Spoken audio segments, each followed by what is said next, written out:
कारी जुगाड़ माँ लगे है दाम, गली गली में छावत रे। हर गोलर के चक्कर में झन पर बेगो बिगड़ जाही बात गाँव माँ। हर गोलर के चक्कर में झन पर बेरे बिगड़ जाही बात गाँव माँ। कारी जुगाड़ माँ लगे है दाम, कारी जुगाड़ माँ लगे है दाम, गली गली में छावत रे।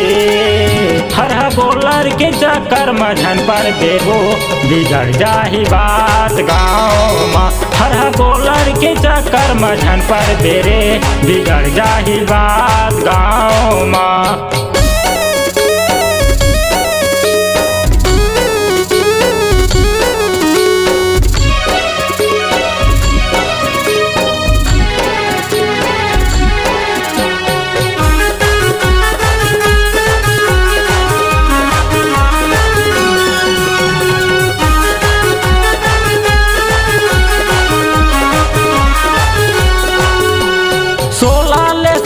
चढ़े उमर तो टूरी पारा मोहल्ला में उड़ा थे शोर भूरी। कारी आँखी माया जाए वो काजर, मल्ला मोहा था वह कन्या तोर पातर।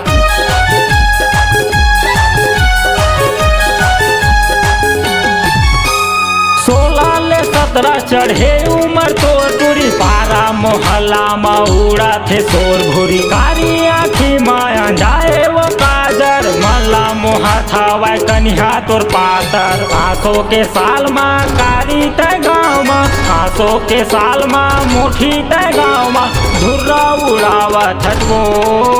हर गोलर के चक्कर में झन पर बेगो बिगड़ जाही बात गाँव माँ। हर गोलर के चक्कर में झन पर बेरे बिगड़ जाही बात गाँव माँ।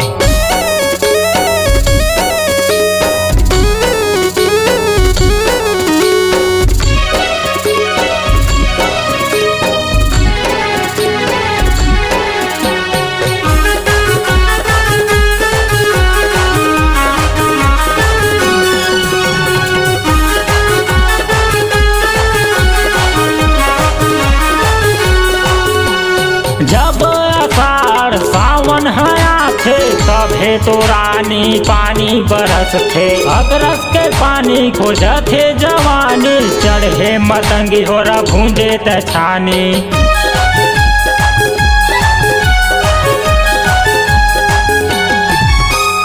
जब आषाढ़ सावन हया थे तभे तो रानी पानी बरस थे। अगरस के पानी खोजथे जवानी, चढ़े मतंगी हो रहा भूंजे त छानी। कंवर धाम मुंगेली माँ घोघरा बिलौरी माँ, कंवर धाम मुंगेली माँ घोघरा बिलौरी माँ, गदर मतावत रे। हर गोलर के चक्कर में झन पर बेगो बिगड़ जाही बात गाँव माँ। हर गोलर के चक्कर में झन पर बेरे बिगड़ जाही बात गाँव माँ।